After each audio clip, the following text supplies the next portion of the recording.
The Measure of Fayum here, and I am back with a brand new episode of Wars of the Gods mod. And as you will see right now, this is the current campaign that we're focusing on. I restarted my Carthage campaign because I was not happy with the way that it was going. Basically, it became too much for me, so I had a restart.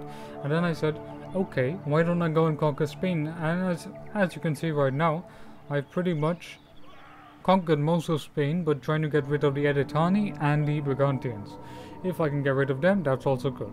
And you will also see some lag, unfortunately, because there is it's on my gaming laptop, and gaming laptops can overheat in a sort of way. You will also have to forgive me on the mic quality as well. The mic is good, but I don't know what, there is an issue with recording and stuff.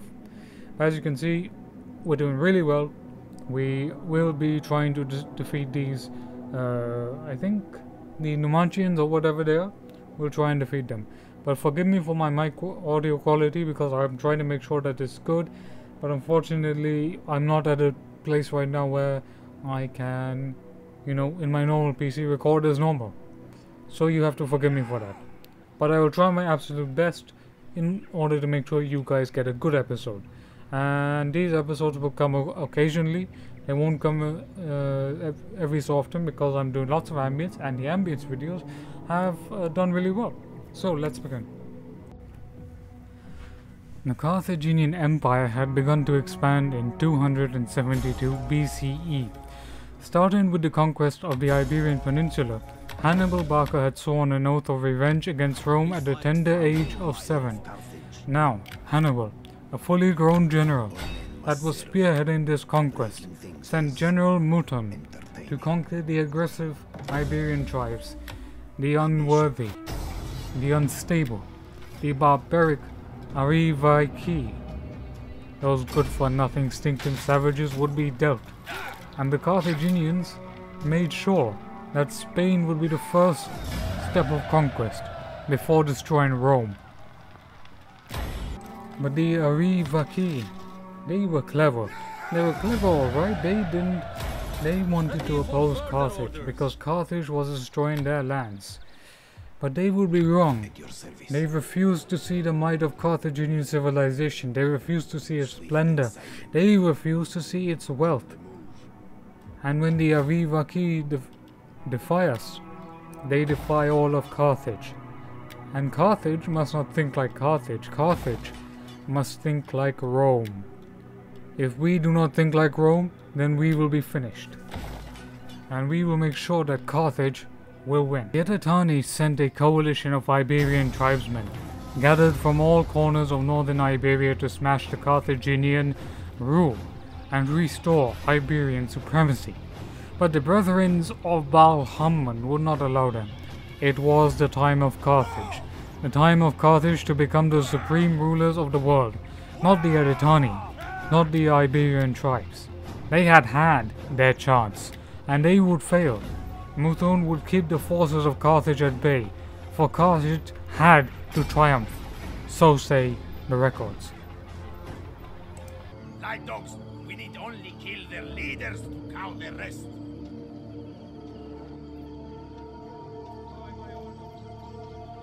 At the ready! Orders, my lord!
forces of the Iberians had been defeated. General Muthon had lost many men, but he would take revenge for them. The Iberians had been completely wiped out, and the remaining Iberian captives were either killed or destroyed or, destroyed. Right now, the main aim was to maintain the hold on Numantia. But if an Iberian army was to suddenly come into the lion's den, then it would become prey. And then the Carthaginian protectorate called Libya betrayed Carthage, and Nova Carthage was under the protection of Carthage, and Carthage had to make sure that whatever these traitors were, that they would not go and attack Carthage. So Carthage would stand by its allies. And while these Carthaginian Libyans were going to come and attack, we, the Carthaginians, were going to make sure that these Iberians would be stopped. And the Iberians had to be stopped at every single moment. Because no matter how many men we were recruiting, the Iberians always seemed to come up with more men than Carthage could ever had. We were a seafaring nation. Our city was built on the shrine of Queen Dido herself. We are the blessed of the gods, not the Iberians. And we will destroy them. Every rebellion, every single rebellion, we will wipe them out. They will not be left alive. None of them will be. Any who opposes Carthage will suffer this fate only. That is what the Iberians deserve, for wanting to oppose us, for wanting to even destroy us. Against Hannibal's good advice, General Muthon had become too cocky, and he decided to go and trap the Iberians in their own making. But the Iberian commander was more clever. He managed to trap his army.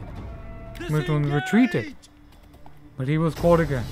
Muthon decided that he would go to the afterlife to meet Baal Hammon and show with his sword the blood of the Iberians.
Scatter them! Charge! For honor and glory! You will be looking very, very old. Engage, gentlemen! Ready! Engage!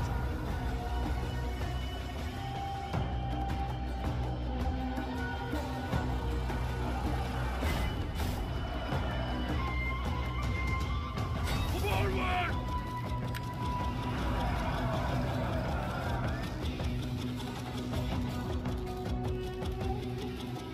We understand!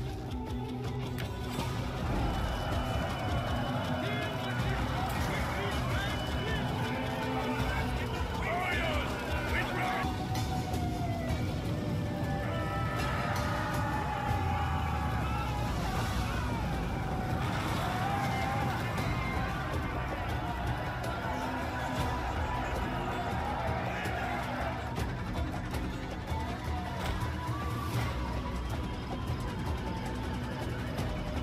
We understand! For honor!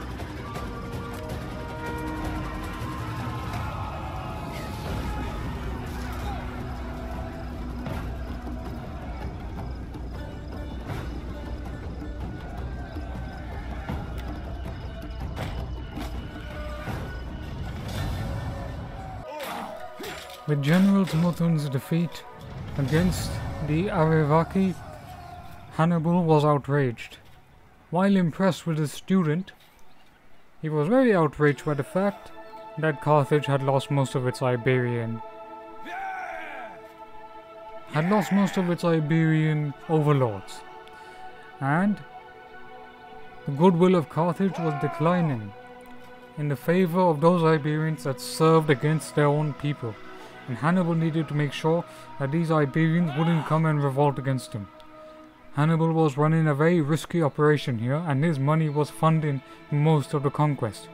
The Iberians, of course, while happy, were becoming more and more frustrated at the fact that General Muthon was causing their armies to basically lose more men than they could ever hope to bring. And while the Carthaginians went back to lick their wounds, the Iberians had more wounds to lick, more division and internal strife. And when the Carthaginians had money, more Iberians would desert to the Carthaginians simply because Carthage offered a better life, a prosperous life, a life where Carthage would be able to, offer hope and opportunity, the land of opportunity, milk, freedom, and honey. The Iberians had nothing of that, only their barbarian hovels to offer. Really, no one could oppose Carthage, and while Carthage had begun to build its armies to raise its forces to become a Punic culture that would dominate the Mediterranean, the Romans and the Syracusans were watching with avid interest, and of course their spies would be watching as well. The only thing was, now that Mithon was dead, who would replace him? And now Carthage would triumph.